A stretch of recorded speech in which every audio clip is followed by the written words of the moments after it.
My name is Owen Mercer, and when the outbreak started, I was 36 years old, divorced, and working as a field service mechanic for agricultural equipment across eastern Iowa. I spent most of my time on county roads between Cedar Rapids, Mount Vernon, Lisbon, Mechanicsville, and the smaller farming communities that sat between them. My job was simple on paper and complicated in real life. I drove a service truck, answered calls from farmers during planting, harvest, and breakdowns, and kept combines, tractors, grain augers, and diesel pickups moving when the schedule was tight and nobody could afford downtime. I knew the road network better than I knew my own apartment complex. I knew which gravel stretches washed out after a hard storm, which farms had old fuel tanks out back, which families fixed everything themselves and only called when the machine was already half apart, and which places still had concrete feedlots and old foundations from farms that had been rebuilt 3 times over 2 generations. That was how I found the shelter.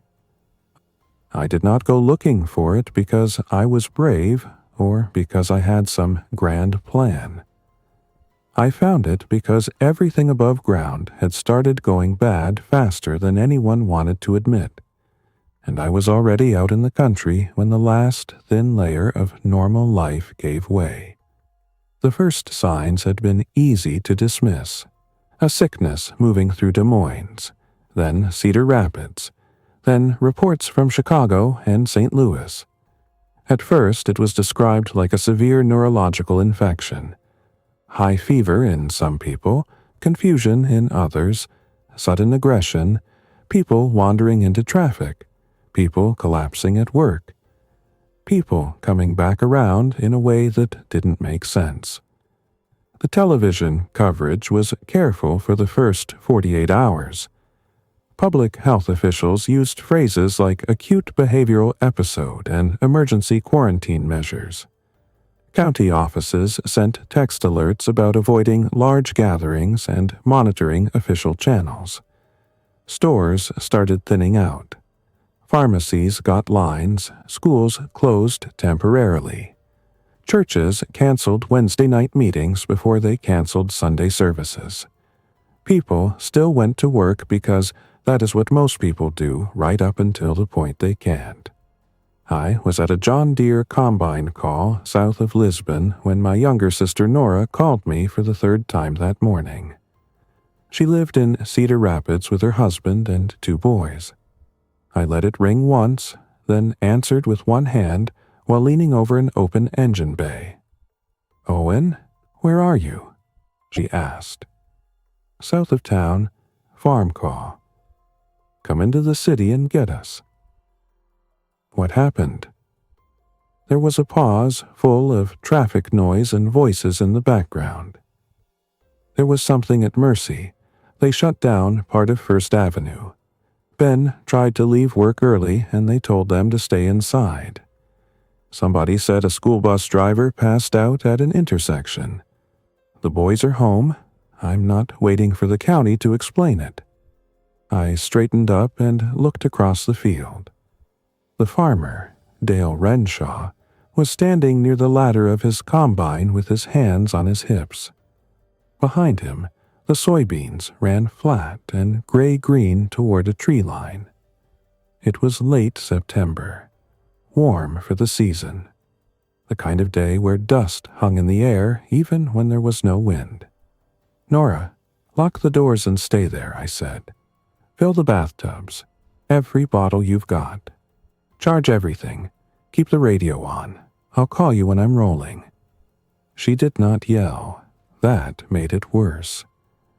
"Owen, I'm serious." "I know." I hung up, closed the side panel, and looked at Dale. "You got the fuel pressure issue plus a bad sensor. I can make it run, but you need the part tomorrow." "If tomorrow happens," he said. That was the first time I heard someone say it out loud. He was in his 60s, broad-shouldered, slow-moving, the kind of man who wore the same cap until it fell apart. He nodded toward the road. Heard on the radio, they're shutting down state offices in Johnson County. Heard Cedar Rapids had some kind of incident at the emergency room. Heard people are running on the stores in Marion. Rumors move faster than facts. Facts are usually late. I got his machine running well enough to finish a field and packed my tools.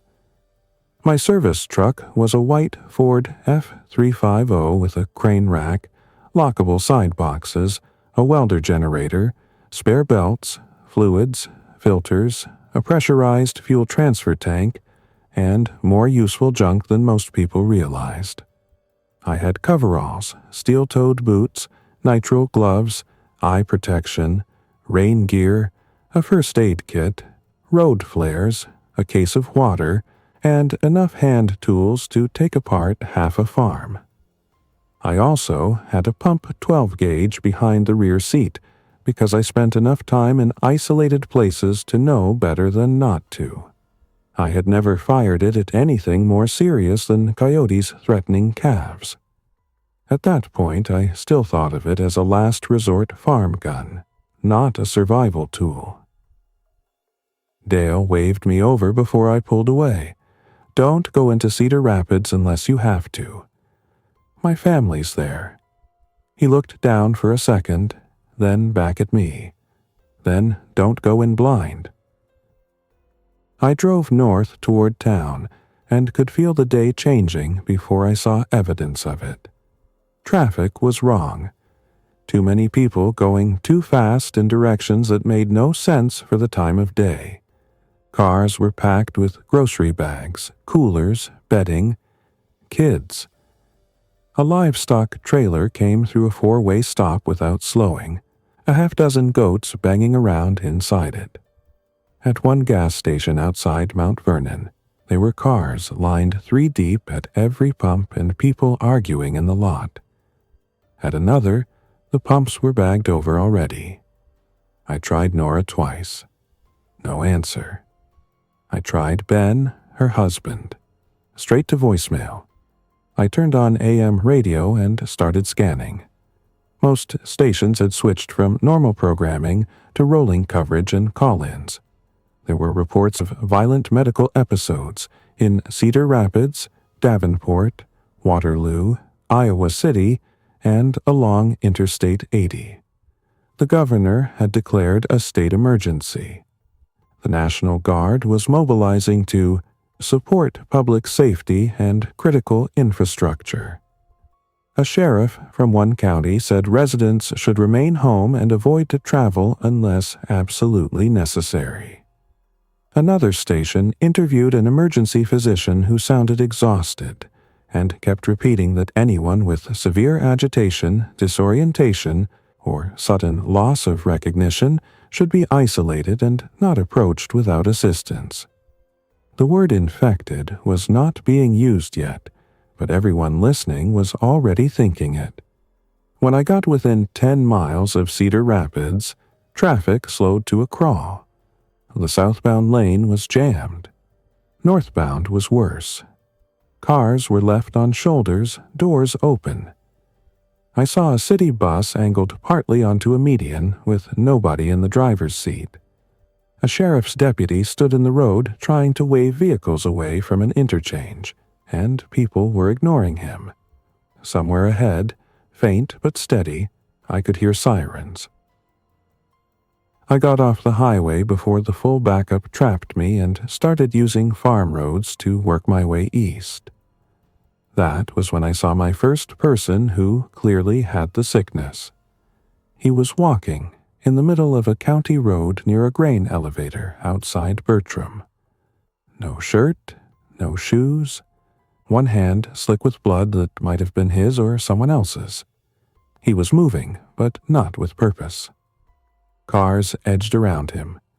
One woman in an SUV stopped and leaned on her horn. He turned at the sound in a slow, unnatural way and slapped both palms against her hood when she tried to inch past. She reversed hard and fishtailed into the ditch. I pulled up 20 yards short, and watched him keep walking as if nothing had happened. I did not stop. I hate that memory because it felt wrong then, and it still feels wrong now, but it was the correct decision. There was nothing I could have done there that would have helped her or him, not without turning one problem into three. By the time I reached Nora's neighborhood in Cedar Rapids, police had blocked one access road, and the other was clogged with parked cars and people on foot. I abandoned the truck half a block away and ran. I found Ben first.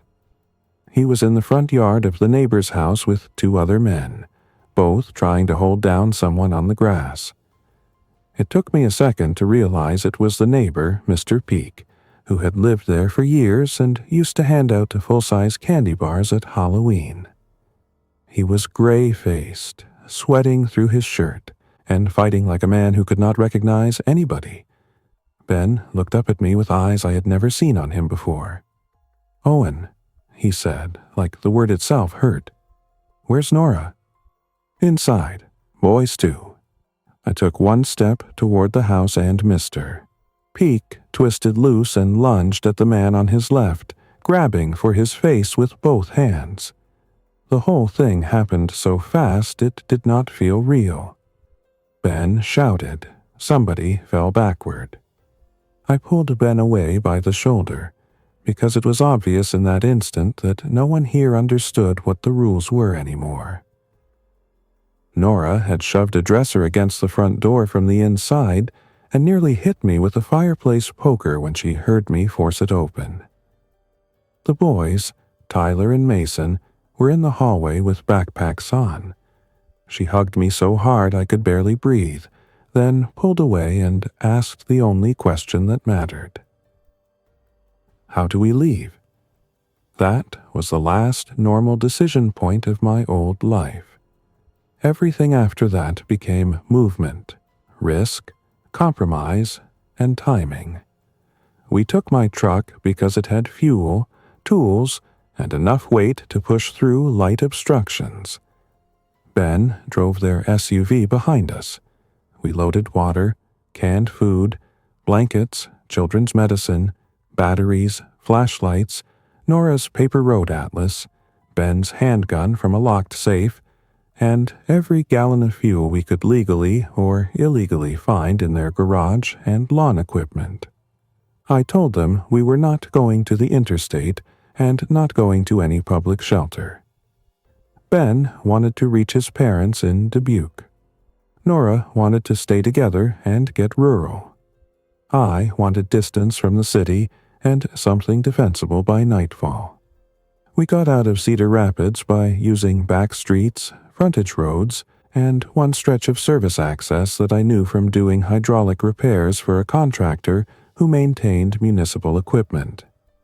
The city was not in full collapse yet, which made it more dangerous in some ways.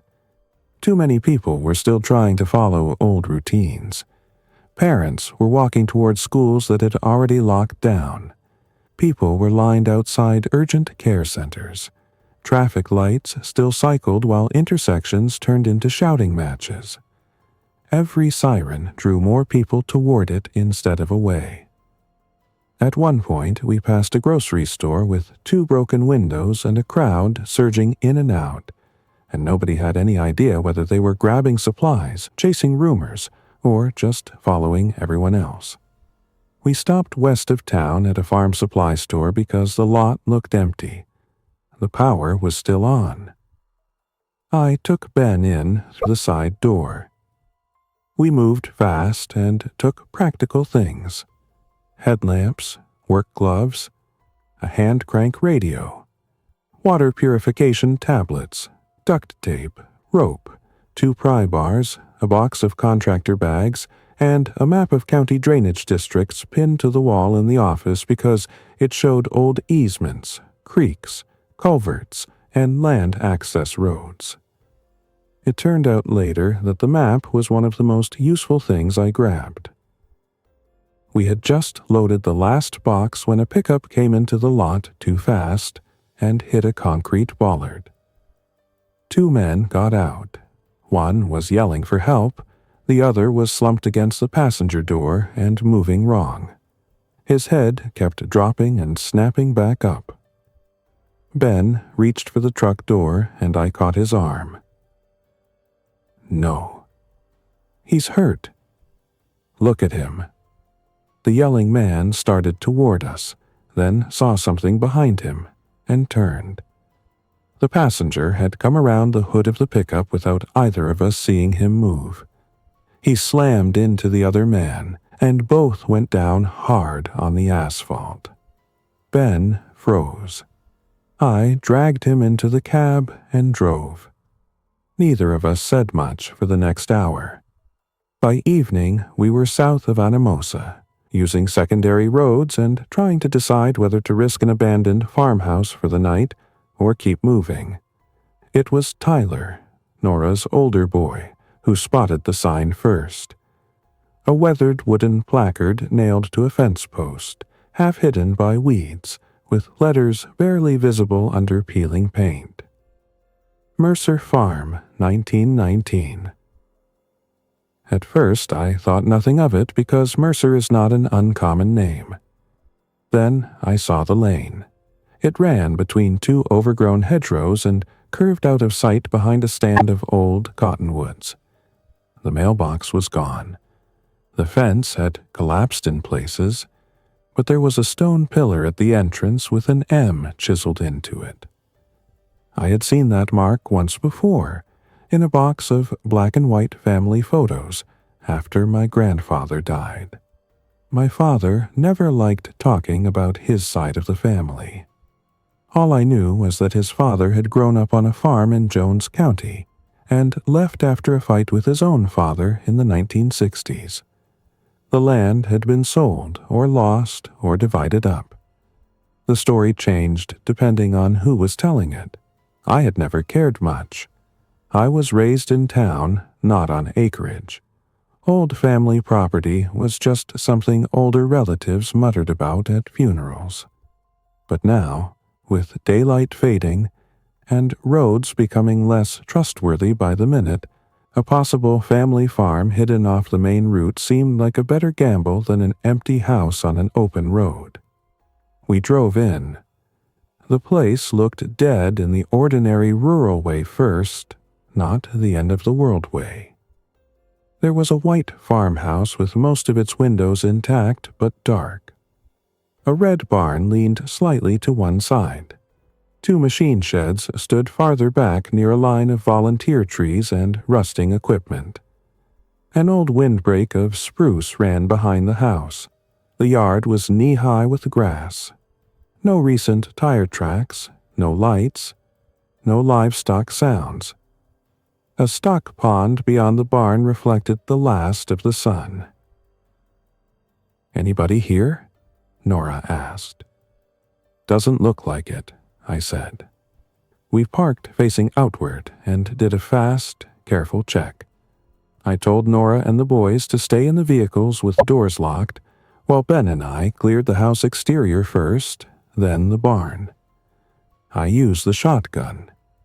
Ben carried his pistol low and awkward, the way people do when they own a gun but have never expected to use it under stress.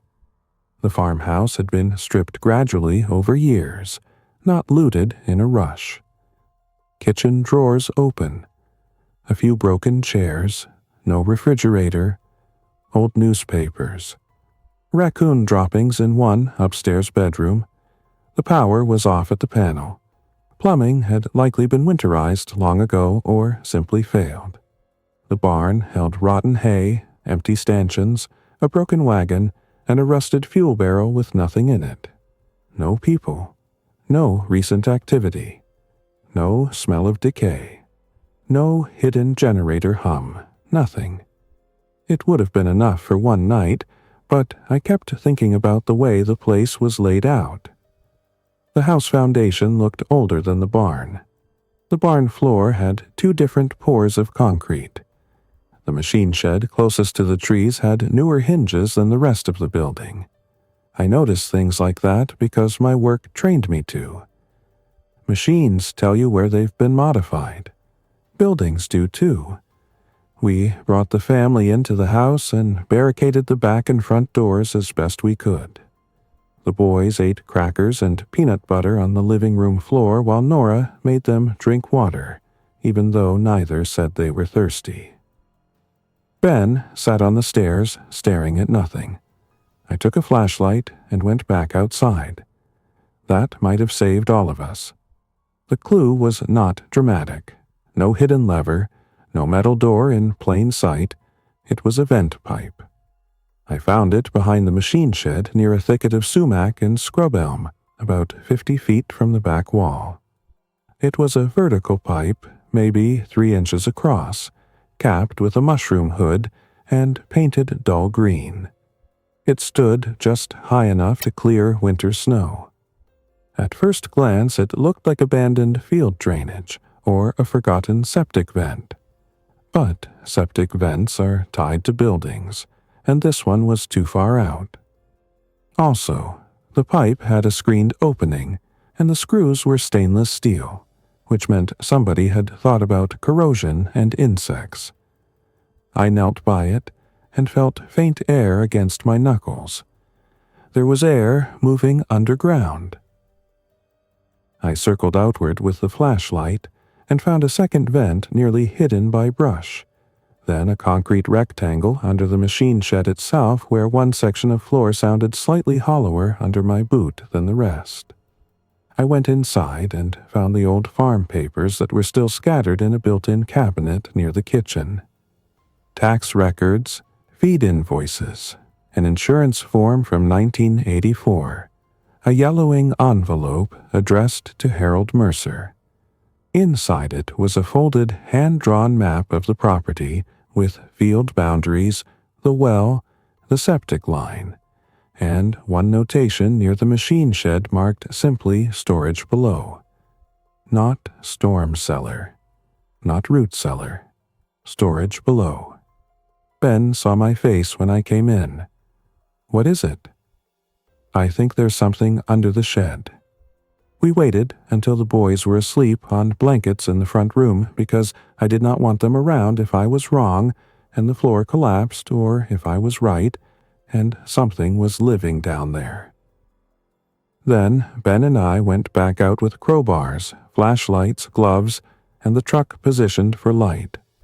The access panel was under a stack of rotten plywood and an old feed grinder. Someone had poured it flush with the rest of the floor and dusted it over so thoroughly that from a distance it vanished. 4 recessed anchor points sat at the corners. We pried one edge up half an inch and found steel plate under the concrete skin. It was a disguised hatch, heavy enough that it took both of us and a jack handle for leverage to lift. Below it was a steel ladder descending into darkness and stale, cool air. Ben looked at me. "You're telling me this was here the whole time?" "Looks like it." "For what?" "No idea." I took the light and went down first. The ladder dropped about 12 feet into a narrow concrete landing with a second door at the bottom. This one genuine steel with a wheel handle and an interior rubber seal gone hard with age. That was the moment I stopped thinking root cellar and started thinking private shelter.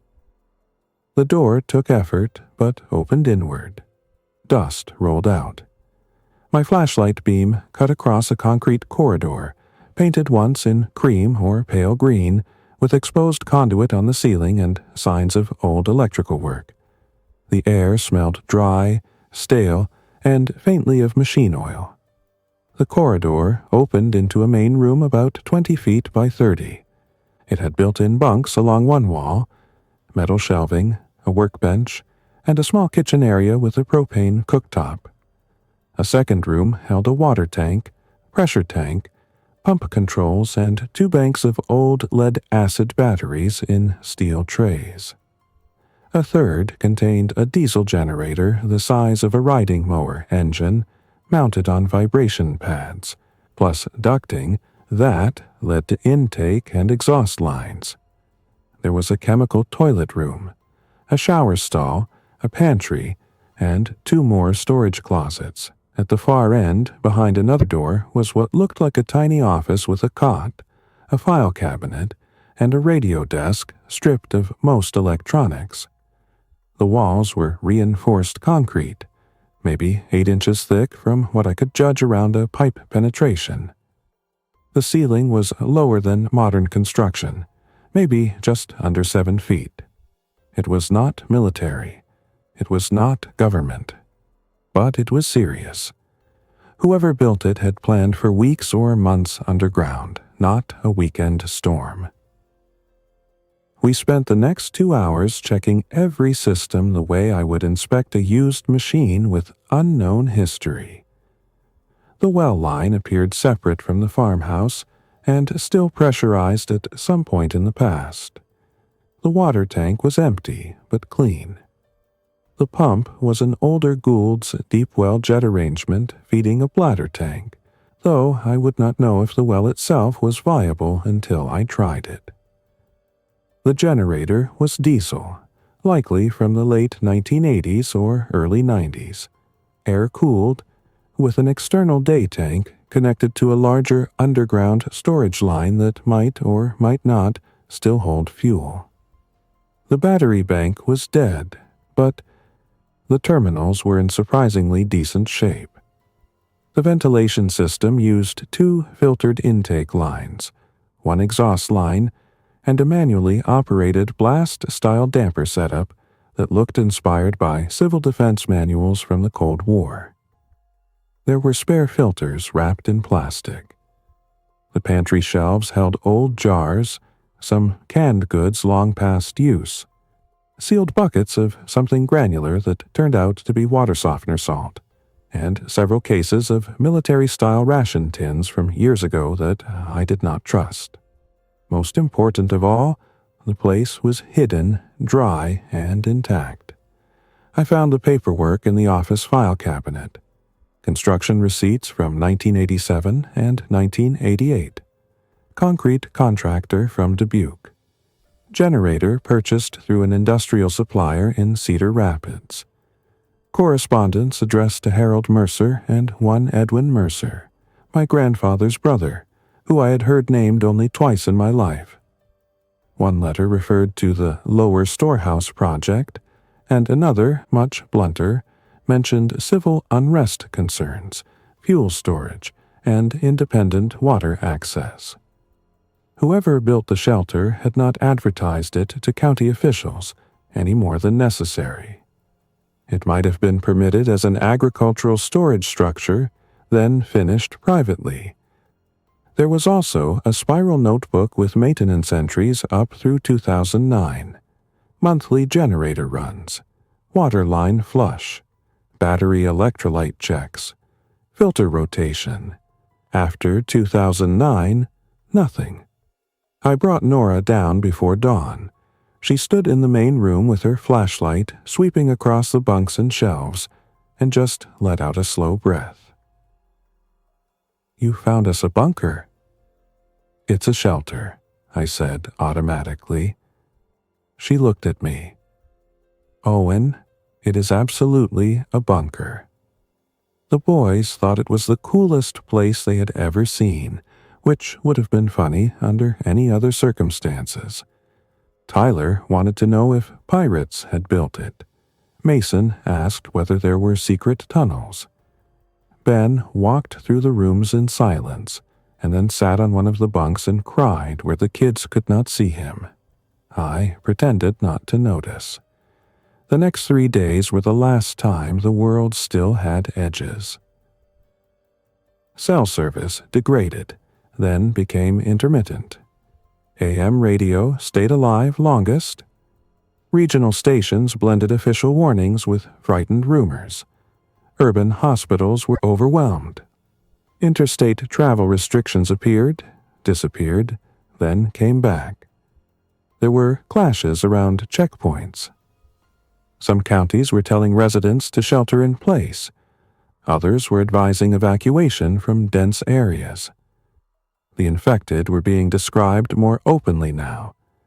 Not dead people, not supernatural anything, but living humans in catastrophic neurological collapse, highly aggressive, pain-insensitive in some cases, unpredictable, dangerous in groups drawn by noise and movement, with rapid spread linked to close contact exposure. Nobody could explain the exact mechanism with confidence, and once public trust started breaking, explanations barely mattered. We made the shelter our base because it was the only logical move. I brought the service truck and Ben's SUV under cover and started inventorying everything like a job. Fuel first, water second, power third, food fourth, security every hour in between. Fuel was better than expected. My service truck held almost 40 gallons in the main tank and another 70 in the transfer tank. Ben's SUV added roughly half a tank. The shelter's buried diesel tank turned out to contain around 120 gallons when I sounded it with improvised measuring tape and a brass weight. Not perfect fuel, but not sludge either. The generator oil was old but usable after a change. I had oil and filters in the truck because farmers never break down at convenient times. By the end of the second day, I had the generator running smoothly enough to charge portable batteries, power lights in short intervals, and test the shelter circuits. I did not run it long because the whole point of a hidden place is staying hidden, and even muffled exhaust can carry on still air. Water took longer. The farm had an old drilled well, likely over 100 feet, with a pitless adapter feeding the house line and possibly the shelter line separately. The shelter pump would not prime at first because several fittings had dried, and the foot valve likely leaked down. I spent half a day tracing pipes, resealing threads with tape and compound from my truck, and using hand-filled buckets to establish prime. When the line finally caught and the pressure tank started responding, it felt like winning a war. The water came up cold, slightly mineral-heavy but clear after a long flush. We still treated and boiled it at first. Nobody argued. Food was manageable if we stayed disciplined. We had what we brought from the city, plus shelves of old farm preserves in the house that were hit or miss, plus deer meat in a disconnected chest freezer that had long since spoiled and had to be buried well away from the shelter. There were apple trees on the property line, a neglected garden patch that still held onions and potatoes under weeds, and fields around us full of crops that belonged to somebody, if ownership still meant anything. We agreed early that we were not looters and not saints. We would take what we needed to stay alive, leave notes when possible, and avoid conflict if we could. Security became routine because routine keeps people from losing their minds. Mornings started with radio check, weather check, perimeter walk, and a visual scan from the upstairs farmhouse windows using binoculars. We blacked out visible glass with blankets and feed sacks. We stopped using interior lights above ground after dark. I moved 2 old chest freezers and a stack of scrap lumber to strengthen the back entry of the farmhouse. The shelter hatch remained our true refuge. If anyone stumbled onto the property, the house would be the decoy. On the 4th day, we met our first survivors. I saw them from the upstairs bedroom, a farm pickup approaching slowly from the west lane. One front fender crumpled, moving without urgency. I almost assumed trouble until the truck stopped well short of the yard and the driver stepped out with both hands visible. He was older, maybe early 50s, tall and narrow, wearing bib overalls and a Cedar Company cap. The woman beside him stayed in the passenger seat. They waited. That mattered. I went out with the shotgun low, not pointed. Ben covered from a window, which I hated but accepted. The man nodded once. This place still belonged to the Mercers? Depends who's asking. Name's Caleb Holland. My wife is Denise. We're east of here. Saw tire tracks yesterday and smoke this morning. Wanted to know who'd moved in. Family connection, I said. Distant one. He glanced at the house, then the sheds. You alone? No. He gave a tired half-smile. Same answer I would have used. I did not invite them in right away. We talked in the yard for 10 minutes first. Caleb ran cattle and some corn on 300 acres east of us. Denise had been a school secretary in Anamosa. They had made it home before things fully collapsed and had spent the last few days securing their own farm. He had binoculars, a shortwave set, and the same look in his eyes I had started seeing in every reflective surface. A man trying to stay in motion so fear would not catch up. He finally said, We've got an issue north of County Road E34. There's a house with maybe 6, maybe 8 sick people drifting around the property. They're starting to move farther every day. If they keep wandering, they'll hit more lanes and maybe draw others. I don't want to fight with anybody, but I also don't want them in my calving lot. He was asking for cooperation without saying it directly. I told him about the shelter because hiding it from a nearby landowner who already knew the area better than I did seemed foolish. He took the news without surprise. Old Harold built that after the farm crisis and all the Cold War talk, Caleb said. People thought he'd lost his mind. Guess he didn't.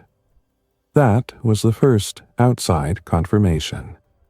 By the end of that day, we had the beginnings of a local alliance. Not a militia, not some fantasy of rebuilding civilization overnight. Just practical rural people sharing information because isolation gets you killed faster than enemies do. Caleb and Denise. An Amish carpenter named Eli Yoder from farther south, whose family had already cut off most contact with the outside world and were managing better than most because they were not dependent on the grid to begin with. A retired Lynn County deputy named Frank Belden, who had made it to his brother's acreage with a police scanner, a locked case of weapons, and enough experience to know that panic kills judgment. And later, a veterinary technician named Mara Jensen, who came in from Monticello on an ATV with one broken wrist, splinted to a board and a collie in the cargo rack because she had nowhere left to go. We did not become close immediately. We became useful. The infected in the countryside behaved differently than the ones in town, not because the disease changed, but because the environment did. In the city, they clustered around noise, crowds, sirens, stores, intersections, and lights. Out in the farm country, they spread along roads, fence lines, drainage ditches, and creeks. They entered barns because doors were open. They ended up in ponds. They stumbled into wire and got tangled. Some were clearly recent and moved fast in bursts. Others were dehydrated, stumbling, near collapse, but still dangerous if they got close. The worst situations were not large swarms. They were small, unpredictable groups in the wrong place at the wrong time. 1 in a machine shed, 2 in a church parking lot, 3 under a highway overpass where someone had abandoned a camper. We established rules that sound obvious now but did not then. Never approach on foot if you can observe first from elevation or a vehicle. Never use loud engines or gunfire unless the benefit is immediate and worth the noise. Never assume a house is empty because the yard is quiet. Never let children outside the inner perimeter without direct supervision. Never waste daylight on tasks that can wait. Never make a supply run without a fuel plan, a route out, and a fallback point. I became, by default, the person responsible for keeping the hidden shelter operational. I was not a prepper. I did not have stockpiles or theories. I just knew systems.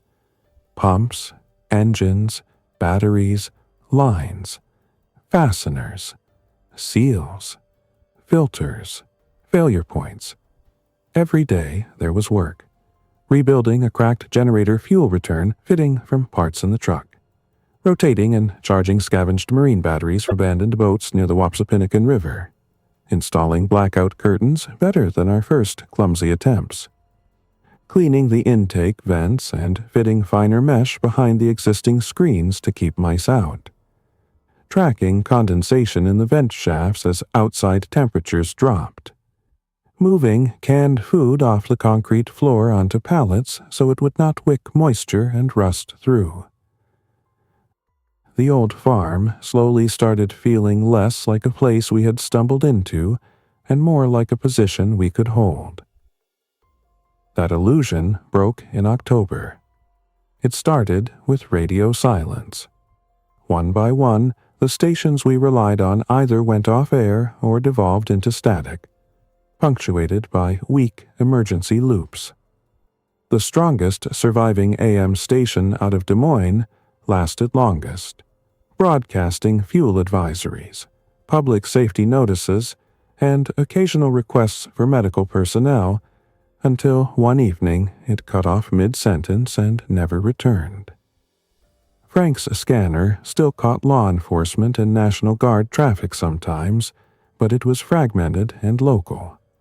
There had been roadblocks west of Cedar Rapids, an evacuation corridor toward Iowa City that apparently failed, and a major incident near a distribution center south of Waterloo. Then even those transmissions thinned out. A week later, smoke columns appeared on the horizon to the south. Not one fire. Several. Something large had gone wrong in the corridor between Cedar Rapids and Iowa City. We never got a clean report. Maybe a fuel depot. Maybe an industrial site. Maybe multiple structure fires after grid failure. At night, the low clouds carried an orange glow. That same week, a group of strangers came to the farm. There were 5 of them in 2 vehicles, a late model pickup and a minivan with one sliding door tied shut by rope. They came in at noon, which told me either they were careless or desperate enough not to care. I saw them first through binoculars from the upstairs bedroom.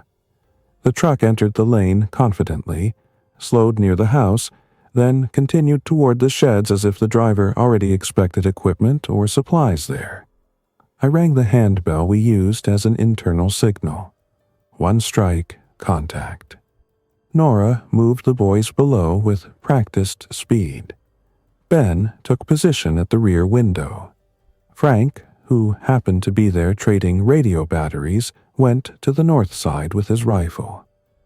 I met the vehicles in the yard alone because too many visible guns can turn fear into action. The driver was in his 40s with a construction company jacket and a face like he had not slept in days. A younger man rode shotgun. In the van were 2 women and another man. There was a child seat in back, but no child. Afternoon, the driver said, trying for casual. Didn't know anyone was using this place. We are. He nodded at the buildings. We're looking for diesel. Food too. Anything useful. We can trade. With what? He opened a duffel in the truck bed and showed boxed ammunition, power tools, and a chainsaw. In normal times, that would have been a decent trade package. In those days, it mostly told me he had already stripped at least 1 property. We're not a store, I said. His eyes moved past me to the machine shed. You got power? No. He smiled without warmth. Everybody says that. Frank stepped out where the driver could now see him on the flank. Not threatening, just visible. Ben did the same at the rear corner of the house. The balance shifted. The younger man in the passenger seat noticed it and muttered something. The driver looked back at me. We've got people. We need fuel. So do we. One of the women in the van leaned out. Please, she said. We're trying to get north. I believed that part. I also believed they would take what they thought they could. We can spare food, I said. Water, a little gasoline. Not diesel. The driver's expression changed, not to anger exactly, but calculation. He was measuring us against his need. That is the moment the world had become. All private math. He asked, "Who else is around here?" "No one you want problems with." That landed. We gave them 2 cases of bottled water, canned beans, peaches, a first aid packet, and 10 gallons of gasoline siphoned from an abandoned mower tank we had found days earlier. They left without open trouble, but the younger man stared at the buildings too long as they drove away. Frank spat in the grass after they turned out of sight. They'll remember this place. He was right. 2 nights later, someone tested the property. Not an attack, a probe. I was awake in the shelter office, going through maintenance notes by lantern light, when I heard the faintest irregular sound through the vent shaft. Gravel under tires, then silence. I killed the light and listened. After a minute came a dull metallic knock from above, then another. Not random. Somebody was checking doors. I woke Ben and Frank. We left the women and kids below and moved into the farmhouse through the hatch and shed, staying dark. Outside, moonlight gave it just enough shape to the yard. A vehicle sat near the barn with headlights off.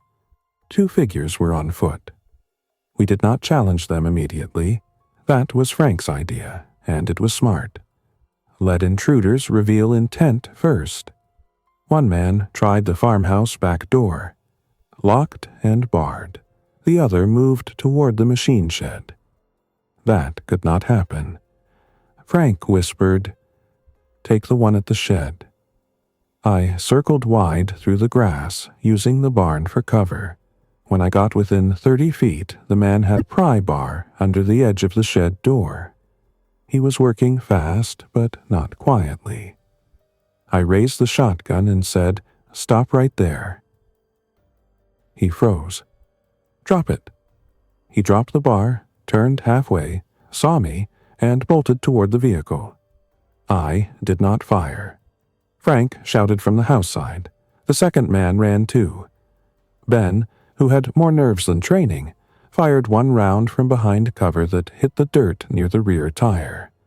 That was enough. They piled in and tore out of the lane, spraying gravel. The next morning, we found the pry bar, tire tracks, and a boot print near the side of the shed where somebody had been looking at the concrete floor. Too close. That day, I made a decision that changed everything again. We could not rely solely on the shelter being undiscovered. Secrecy had bought us time, but now we needed deception layered on top of it. Using scrap from the property and parts from abandoned outbuildings nearby, I built a fake storage room inside the machine shed. It sat over the hatch area on a rough timber frame with junk piled around it, so that any quick search would suggest the hollow sound came from old bins, not a concealed entry. We moved actual useful supplies below and staged worthless material above. Broken fencing, empty drums, cracked totes, obsolete mower parts. I dusted the edges and scattered mouse droppings from other corners because realism matters when people are suspicious. I also rerouted our most obvious foot traffic and covered signs of recent use around the vent pipes with brush and leaves. At the same time, Caleb and Eli helped me improve the upstairs perimeter. We reinforced the farmhouse doors with lag bolts and crossbars, drove steel T-posts along the inside of a side lane to funnel vehicles, and placed chains with old mufflers and scrap hung low enough to jangle if somebody tried to come through the dark. No Hollywood traps. Nothing meant to injure. Just early warning. Late October brought colder nights and our first hard freeze. The house above became increasingly uncomfortable, but the underground shelter held a steady temperature in the 50s, which felt like luxury. The kids adjusted faster than the adults. They started treating the lower bunks as bedrooms and the office as a classroom after Nora decided routine would keep them from falling apart. She used old farm ledgers and seed catalogs for handwriting practice when their real school books ran out. Mason drew maps of the shelter over and over, each one more elaborate, adding tunnels and secret garages that did not exist. Tyler started helping me with maintenance, handing me wrenches and asking good questions about why a pressure switch failed, or why diesel fuel gels in cold weather. Ben went the other direction for a while. He became quieter, then restless, then angry at things that did not deserve it. He hated not being able to contact his parents. He hated taking instructions in a world where his office job and college degree no longer solved anything. He hated the constant waiting between problems. One night he snapped at Nora over how much lamp oil she used reading after the boys were asleep. She snapped back. It escalated until I told him to take a walk outside with me before he said something he could not take back. We stood by the barn under a clear sky with no distant aircraft and almost no glow on the horizon anymore. "I am trying," he said after a long silence. "I know. I keep thinking there has to be some official answer coming. Army convoy, relief center, something. There might be somewhere. Not here. Not now." He rubbed both hands over his face. "I was good at my life, Owen. I had spreadsheets, meetings, mortgage payments. I knew what next Tuesday looked like. Now I spend half the day watching windows. That is the job now." He gave a bitter laugh. "You were built for this." "No," I said. "I just know how to keep old machines running. That's not the same thing." But I understood what he meant. The world had narrowed to practical people and practical tasks. The rest had not vanished, but it no longer helped. In November, we made our most dangerous run.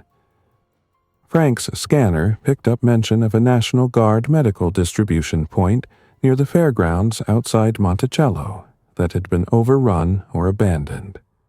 There were references to cold storage units, fuel trailers, and medical waste left on site. We waited 2 days and heard nothing further. Mara, whose veterinary training made her the closest thing we had to medical expertise, said even partial supplies from a site like that could keep people alive through winter. Antibiotics, sterile dressings, IV fluids, even basic pain relievers. We had to decide whether to risk the trip. We took the service truck because it was heavy, reliable, and familiar. I drove. Frank rode shotgun. Mara sat between us with a paper list of priorities. Caleb followed half a mile back in his own pickup as contingency. We left before dawn and avoided paved routes where possible. The farther we went, the more signs of collapse we saw. A school bus in a ditch with frost on the windshield from several nights running. A tractor dealership lot broken open and stripped. A church fellowship hall with cots visible through shattered glass. Fields left half-harvested. Combines parked where they had died or been abandoned. In one place, a line of cars still sat at an old checkpoint, doors hanging open, as if everyone had simply walked away at once. The fairgrounds were worse. There had definitely been an organized presence there. Portable barriers, field tents, a satellite trailer, pallets of bottled water split open by weather and scavengers. But whatever official control existed had ended violently or chaotically. We saw no bodies in the obvious sense, because by then scavengers, time, animals, weather, and human intervention had blurred everything. What remained were signs, smeared handprints on trailer walls, discarded gloves, overturned gurneys, blood-darkened patches on concrete long dried, and infected drifting in erratic paths between livestock barns. Not many. Too many. We observed from a maintenance road first. Counted movement. Marked lanes. Chose the smallest necessary objective. A refrigeration trailer near the South Hall and a medical waste truck parked beside a supply tent. Mara said cold chain would have failed long ago for many medications, but sealed storage might still hold useful material. We made it in with minimal noise. The infected nearest the barns were slow from cold and dehydration, though still quick enough when they noticed motion. Frank handled one with a suppressed rifle shot, only when it turned toward us at 20 yards, and there was no cleaner option. The sound was still louder than movies make it seem, but not enough to bring the whole grounds alive. Inside the supply tent, we found boxes of bandages, saline, gloves, masks, chlorhexidine, oral antibiotics, pediatric fever reducer, and sealed trauma dressings. Mara moved like she had done this her whole life. I loaded crates. Frank watched the gaps. We were almost clear when a shout came from the far side of the grounds. Not infected. A person. Caleb appeared at the end of the lane waving sharply with one arm. Beyond him, from behind the livestock pavilion, maybe a dozen infected were moving toward the noise of our truck idling. We left everything not already in hand and ran. That drive-out still visits me in sleep. Tight turns between barriers. One infected slamming onto the hood and rolling off. Frank firing through an open window at near point-blank range because one reached the driver's side step. Caleb nearly clipping our bumper as he cut across to block a lane and buy us seconds. We got away because the county roads beyond the fairgrounds were open, and because rural infected do not teleport like they do in bad stories. They move like damaged human beings driven by the worst possible impulse, and that gives you narrow margins you can exploit if you stay calm. We came home with enough medical supplies to change our odds for months. We also came home with the understanding that every worthwhile trip from now on would be like that or worse. Winter settled in hard after Thanksgiving. Snow changed everything and nothing. It reduced movement. It also trapped mistakes. The old farm became quieter than I ever imagined a place could be. Some mornings, the only sound was the tick of cooling metal after I shut down the generator and the distant crow calls from the tree line. We used the shelter more than the house, venturing above mainly for perimeter checks, wood gathering, and necessary outside work. Eli helped me seal draft points in the farmhouse so it could still function as a fallback or observation post. Caleb traded us beef and feed corn in exchange for mechanical work on his skid loader. Denise and Nora started pooling food and ration plans, turning survival into routine instead of emergency. Frank trained Ben properly with firearms safety and basic marksmanship, which improved Ben's confidence and lowered the risk to the rest of us. We celebrated Christmas in the shelter by hanging bits of red shop rag on a wire rack and opening one can of peaches we had been saving.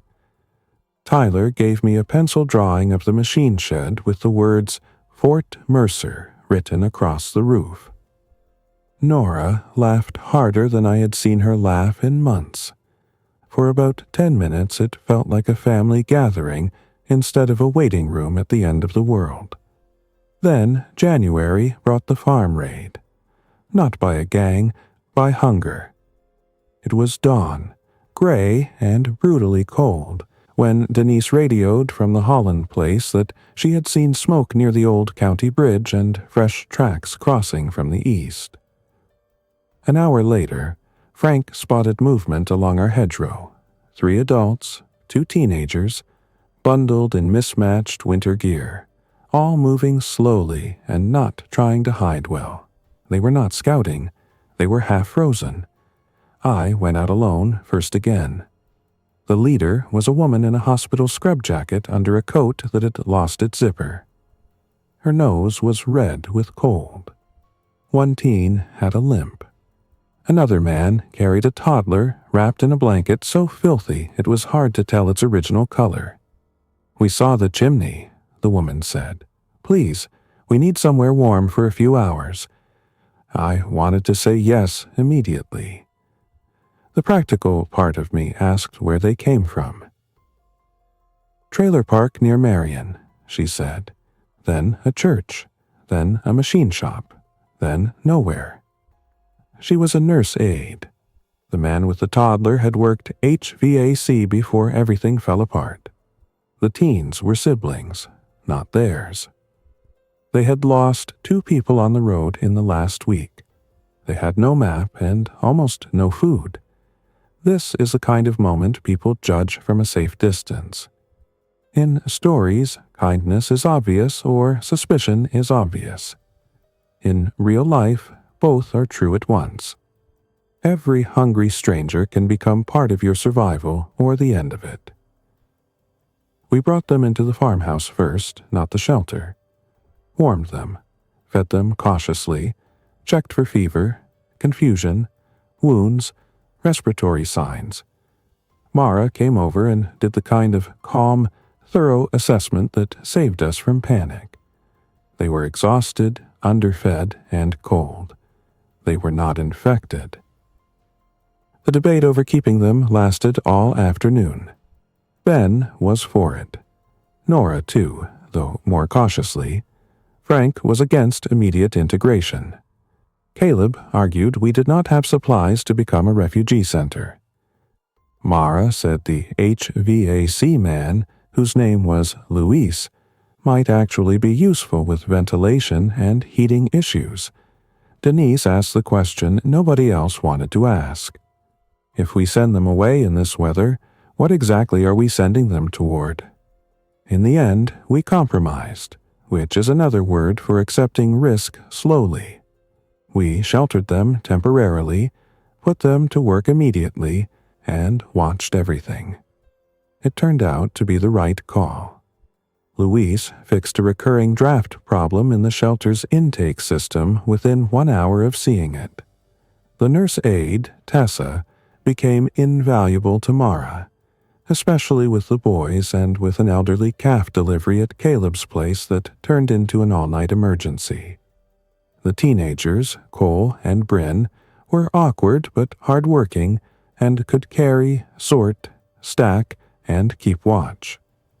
The toddler, June, reintroduced the sound of small laughter into a place that desperately needed it. But more people meant more exposure, more cooking smells, more water draw, more waste, more opinion. The farm no longer felt hidden in the same way. It felt occupied. That tension reached its peak in February, when the same construction jacket driver from the October trade came back, this time with more men and less patience. We saw them early because the snow preserved every track and because our warning chains on the lane gave us minutes. 2 pickups, 1 SUV, at least 7 adults. They did not stop at the road this time. They came in as if ownership could be established by boldness. We had prepared for this. Women and children below. Vehicles moved to shield angles. Frank in the farmhouse loft. Caleb and Eli positioned along the tree line. Ben with me near the barn. Not to fight for pride. To make it expensive enough that trouble would rather go elsewhere. The driver got out and spread his hands. We talked before. We did. He glanced around and saw more order than last time. Shoveled paths, stacked wood, repaired doors. Looks like you've done well? We've worked. He nodded toward the machine shed. We need shelter, food, fuel. No? One of the men behind him muttered, There are kids in there. There are kids everywhere. Frank called from the loft, unseen but heard. That unsettled them. The driver kept his voice even. You don't have to be difficult. We can come to an arrangement. We already are at one, I said. You leave. He looked at the barn, then the house, then the shed. He still suspected there was more here than visible. I could see it. What if we stay anyway? Then Caleb stepped out from the tree line on their flank, and Eli on the other side, and Frank racked the bolt on his rifle loud enough to carry. Not waving guns, not shouting, just enough visible readiness to answer the question. The driver studied the angles and understood them. Rural people do not survive by being reckless. He knew casualties here would ruin whatever plans he had beyond today. He pointed at me once. This won't hold forever. No, I said, but today is enough. They backed out slow, eyes everywhere, and left. Nobody cheered. We all knew what nearly happened. A hidden shelter is one thing. A defended position with families is another. Word spreads, need spreads faster. After that, we changed our strategy. Instead of acting like a single secret refuge, we started acting like a dispersed local network. Supplies were cached in 3 places. The Holland place stored part of our medical stock. Eli's family kept backup grain and smoked meat. We created alternate sleeping arrangements so one breach would not end all of us at once. The old Mercer shelter remained the heart of our operation because of water, concealment, and winter stability, but it was no longer the only point of failure. By March, nearly a year from the first impossible news reports, the world had narrowed to weather, distance, and community. There were still infected moving through the countryside, but fewer than before. Some areas had become effectively empty. Others remained dangerous because people were more unpredictable than the sickness. We had heard of settlements forming around grain cooperatives, river towns, school campuses, and churches. We had also heard of places that collapsed from theft, disease, bad leadership, or simple bad luck. The hidden shelter beneath the old farm outlasted all of those rumors because it was built for one purpose and because a handful of stubborn people kept honoring that purpose. Independent water, concealed access, controlled power, quiet discipline, no wasted motion. A lot of people imagine survival as a series of dramatic choices. Mine was mostly maintenance, priming pumps, drying gloves by event, logging fuel use by lantern light, teaching a 10-year-old how to check battery voltage without touching both terminals, digging drainage away from the machine shed before spring thaw, replacing a cracked filter seal with gasket material cut by hand because the original part no longer existed, standing in the yard at sunrise and listening for engines before the world fully woke. I still think about Harold Mercer, the old relative I never met. The man who built that shelter in secret under an aging farm when everyone around him probably thought he was paranoid. Maybe he feared war. Maybe social collapse. Maybe just being at the mercy of systems too big and too fragile. Whatever his reason, he poured concrete, rooted lines, bought tanks, installed vents, and made a place that could keep a family alive underground while the surface world lost its mind. He built it decades before I needed it. I found it by accident. And then I spent the worst year of my life learning that survival is not about finding a miracle. It is about recognizing one when you see it, then working every day to deserve it.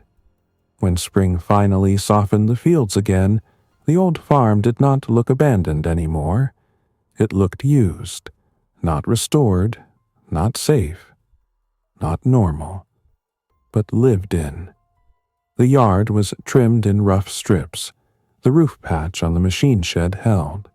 A small kitchen garden took the shape on the south side where the soil warmed first. The boys ran short, supervised laps between the house and barn with the dog Mara had saved from that first ride-in.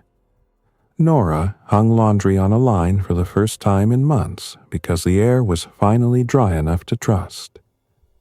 Ben and Louise rebuilt part of the farmhouse porch from scavenged lumber. Caleb brought seed corn for barter and stayed to help me service a salvaged water heater. Denise started talking about whether the county library might still hold useful textbooks. Frank pretended to dislike all optimism while quietly repairing window latches no one had asked him to touch. Under the machine shed, the shelter remained ready. That was the real lesson. You do not abandon the hidden room just because the weather improves. You keep it ready, because the world that made it necessary once can do it again. The hatch stayed disguised. The generator stayed maintained. The fuel was filtered and rotated. The vent screens stayed clean. The bunks stayed made. Not because we enjoyed living under threat, but because preparedness is easier to keep than to rebuild after you let it slide. I still carry the keyring from the office file cabinet down there. Rusted cabinet key, old padlock key, a blank brass key that fits nothing I have found yet. Sometimes, on quiet evenings, I sit at the little desk in the shelter office and flip through Harold's maintenance notebook. His handwriting was square and careful. Test run generator, 30 minutes. Replace intake filter. Check water level battery bank. Inspect lower hatch seal. Ordinary lines for an ordinary routine. I added my own entries underneath his, decades later, using the same format because it felt right. March 14th. Cleaned sediment bowl and changed fuel filter. March 19th. Repaired vent hood after wind damage. March 22nd. Primed line after pressure loss, restored normal service. It is not sentiment. It is continuity. The outbreak did not end in any clean way for us. There was no final broadcast declaring recovery. No convoy of restored authority rolling up our lane. No perfect cure dropping from the sky.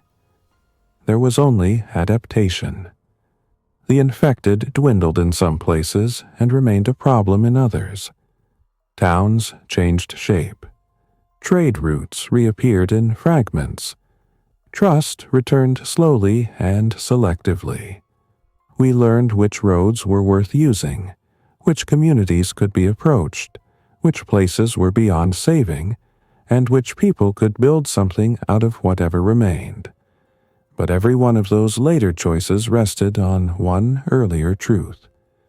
We lasted because when the roads went bad and the cities started folding in on themselves, I turned down a forgotten lane on an old family farm and noticed a vent pipe where no vent pipe should have been. That is the story people ask me for when they hear where we lived during the first year. They expect the dramatic parts, the hidden hatch, the underground rooms, the close calls with strangers, and the desperate runs through silent county roads. All of that happened. It matters. But the honest version is simpler. I was a farm mechanic with a service truck, a map, and just enough background to understand what I was looking at when I found it. My sister trusted me. Her husband stayed when leaving would have been easier. A few neighbors chose cooperation over fear. An old man I never met built something solid under a machine shed and kept records well enough that I could bring it back to life. The shelter did not save us by itself. It gave us a chance. We did the rest with work. Even now, if I close my eyes, I can still feel the cold steel wheel of that inner door in my hand the first night I opened it. The dry, stale air rolling out. The flashlight beam cutting across bunks, shelves, pipes, and concrete walls that had waited in darkness for years. I remember thinking that whoever made this place had expected the world above to fail one day. I remember thinking he had been too cautious, too suspicious, maybe a little extreme. I do not think that anymore. I think he understood something most people do not until it is too late. Civilization is not magic. It is infrastructure, habit, maintenance, fuel, water pressure, reliable roads, working communications, and millions of people doing ordinary jobs well enough that everyone else gets to call life normal. When enough of those things fail at once, normal disappears quickly. The people who live are the ones who can restore small pieces of order before panic fills the gap. That was what the hidden underground shelter really was. Not a fantasy, not a fortress for one man, just a pocket of preserved order beneath an old farm. Concrete, steel, water lines, filters, bunks, shelves, and a door that sealed. We found it in time. We kept it running. And when the outbreak turned the surface world into something loud, broken, and uncertain, that buried room under the machine shed became the one place where every problem could still be broken down into parts, inspected, repaired, and managed one day at a time. That is how we survived the zombie outbreak beneath an old farm in eastern Iowa. Not with luck alone. With a hidden shelter, careful work, and people who refused to quit.